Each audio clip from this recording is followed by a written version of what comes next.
The number on that lab printout was 5.9. Borderline, the doctor said. We would keep an eye on it.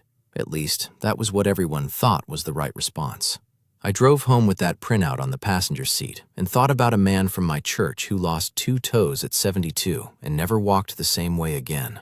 I thought about my brother-in-law, who checks his feet every single morning now, carries a glucometer in his jacket pocket, and has been on 2 medications for 8 years, managing what also started as a borderline number.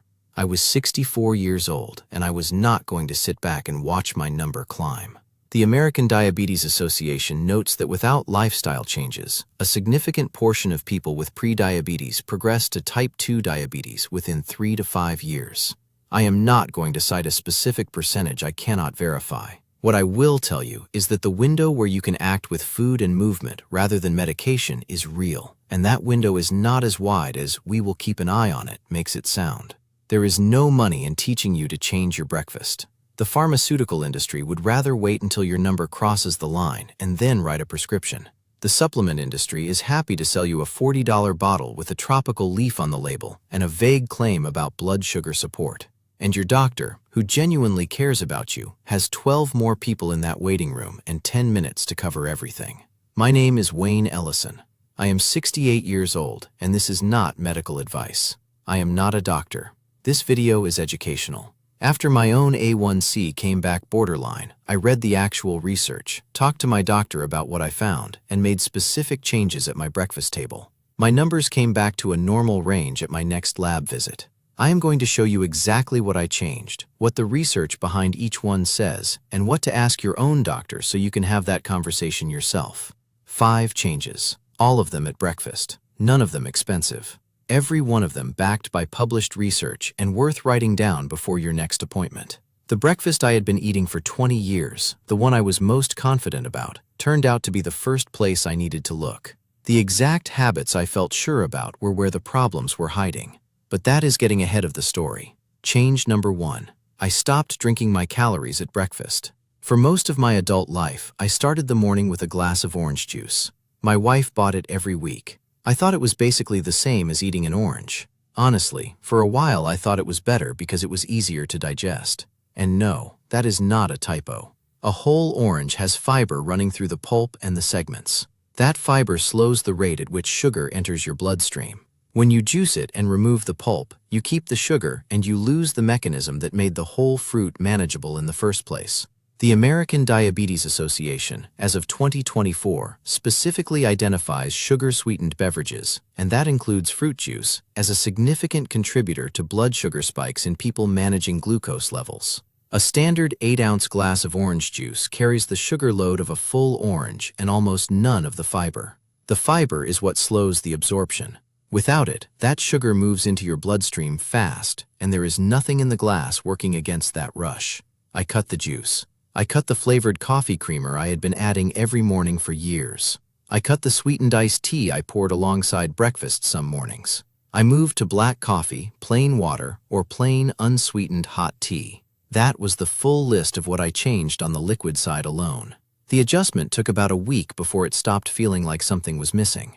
After 2 weeks, I did not miss any of it. One important note before you move on. If you take any medication for blood sugar or blood pressure, changing what you eat and drink can interact with how that medication works in ways that are not always obvious. Before you adjust your morning routine, especially if you take metformin or any blood sugar medication, write this change down and bring it to your doctor. That is a specific 30-second question for your next visit. It is not something to skip. Where this change matters most. If you currently start your morning with juice, sweetened coffee, flavored water, or any drink with more than 5 grams of sugar per serving, you are giving your blood sugar a hit before you have touched any food. That is worth addressing first, before anything else on this list. This is where the story takes a turn nobody expected. I thought removing the juice was going to be the main liquid change I needed to make, but when I looked more carefully at the research, I found that the order I was eating the food on my plate was also doing something I had never once stopped to think about. Change number 2.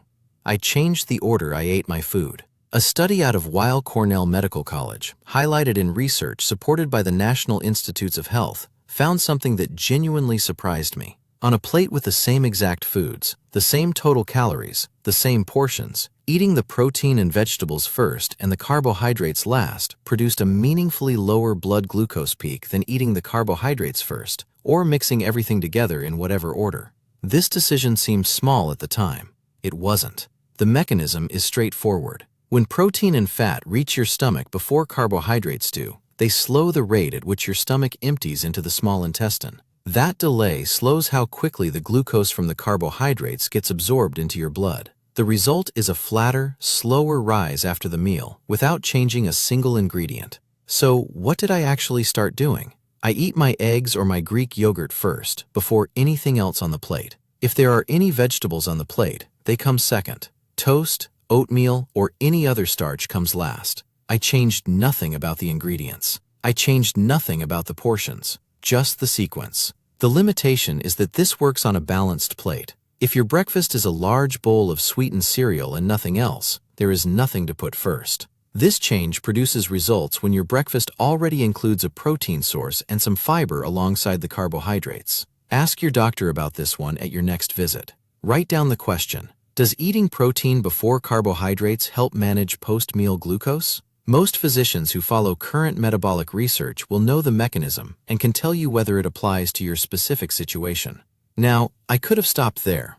I didn't. Change number 3. I started walking right after I finished eating. This is the one that got my own doctor's attention the most. Your blood glucose peaks roughly 30 to 60 minutes after you eat a meal. That is the window when the carbohydrates from your breakfast are converting and entering your bloodstream at their fastest rate. What the research shows is that light physical activity during that specific window, right after you finish eating, actively draws glucose into working muscle cells. That process blunts the peak. The American Diabetes Association, as of 2024, includes post-meal physical activity as a recognized blood sugar management strategy. The American Diabetes Association includes this in its clinical guidance for people with prediabetes and type 2 diabetes. A long workout is not what it calls for. A walk is. I started walking around my block after breakfast. 10 to 12 minutes at an easy, comfortable pace, the kind you would take checking on the garden. The timing is the whole point.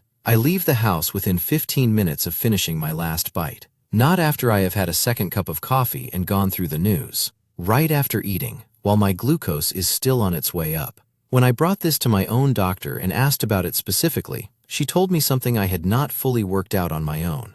The timing matters more than the intensity. A gentle walk right after eating targets the glucose curve in a way that the same walk taken 2 hours later simply does not. 2 hours later, you are getting different benefits, and those benefits are real, but the window for blunting that post-meal spike has already closed. And no, I am not making that up. If walking is hard for you because of arthritis, balance concerns, or any other condition, ask your doctor what kind of movement works for your situation. The goal is post-meal muscle engagement. A gentle walk through the house counts. Standing and doing dishes counts. The body does not need high intensity to pull glucose into muscle tissue during that window. It needs movement, and it needs it at the right time.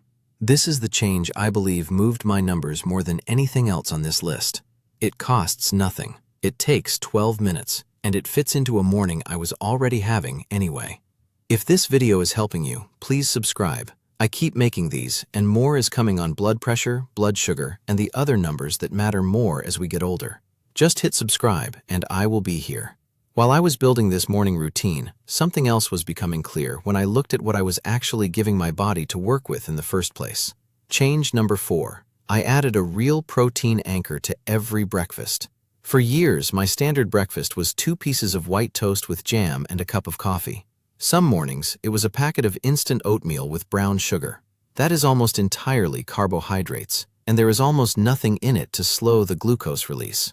The whole plate processed fast. Research published through PubMed and supported by the National Institutes of Health has found that a higher protein content at breakfast is associated with a lower post-meal blood glucose response. The mechanism connects back to change number 2. Protein slows gastric emptying, which means the carbohydrates you eat alongside it get absorbed more gradually. Your glucose curve gets flatter and the peak gets lower. What I started doing was simple. I added either 2 eggs, cooked any style I felt like that morning, or a half cup of plain, full-fat Greek yogurt to every breakfast. Before anything else on the plate, every morning. That is what I do. Your situation may be different. If you have kidney concerns or if your doctor has ever mentioned watching your protein intake, this is a change to discuss specifically before you make it. Kidneys process protein, and some conditions require monitoring intake carefully. The question to write down and bring to your doctor is this: given my current lab numbers, is a higher protein breakfast appropriate for me? That is a direct, answerable question your doctor can address. For people without those concerns, a moderate protein anchor at breakfast is supported by both the Cleveland Clinic and the American Diabetes Association as part of a blood sugar-conscious eating pattern. A plate that includes protein, fiber, and some fat will produce a meaningfully different glucose response than the same quantity of carbohydrates eaten by themselves. You would think someone would have said that earlier. Nobody did. Not in any of the general advice I had gotten over the years. It was always about what to cut. The structure of the meal itself never came up. And somehow, it gets worse when you look at the actual carbohydrates I had been eating for decades. Change number 5. I looked at my carbohydrates and swapped most of them. I did not cut them all. I substituted them. White bread digests fast because the processing has already done most of the structural work your digestive system would otherwise do slowly on its own. Flavored instant oatmeal, the packets with apple or maple or brown sugar printed on them, often contains more added sugar than you would expect from something that calls itself oatmeal. Sweetened breakfast cereals, bagels, the packaged breakfast muffin, fast-digesting carbohydrates, each one of them, meaning the glucose hit arrives quickly and with a sharp peak. Whole food alternatives process differently.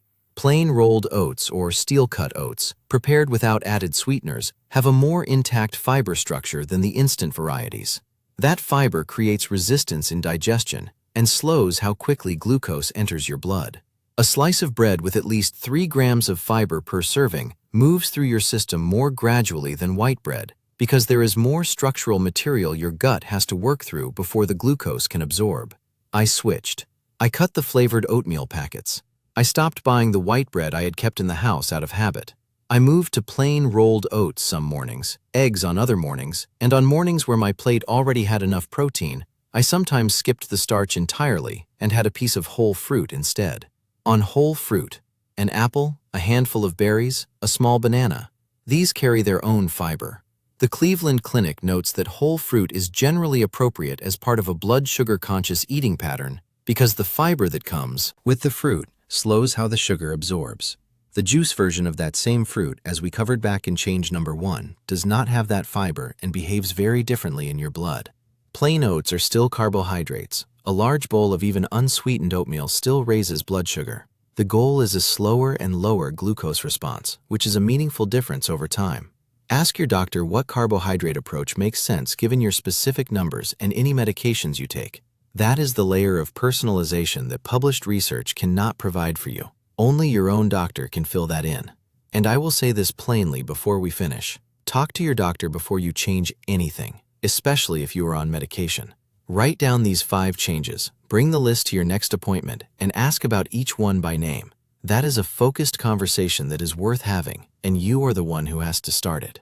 None of this was locked away in a journal nobody could find. The research on post-meal walking, eating sequence, protein at breakfast, liquid sugar, and refined carbohydrates has been sitting in publications by the American Diabetes Association, the National Institutes of Health, and the Cleveland Clinic for years.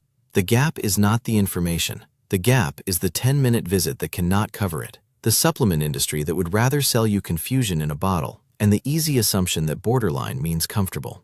My experience is one person's experience. It is not a clinical trial, and it is not proof of what will happen for you. What worked for my numbers may not be what is right for yours, which is exactly why I keep asking you to take these specific questions to your own doctor. For me, 5 changes at breakfast, nothing dramatic, moved my A1C from 5.9 back to a normal range at the next lab draw. A short morning walk, a different eating sequence, less sugar in the cup before the food even started. That was the whole list. Write down what stood out, bring it in, have the conversation. If this helped, subscribe and tell me in the comments what number you are working on getting down. I read every one of them. I am Wayne Ellison. Take care of yourself.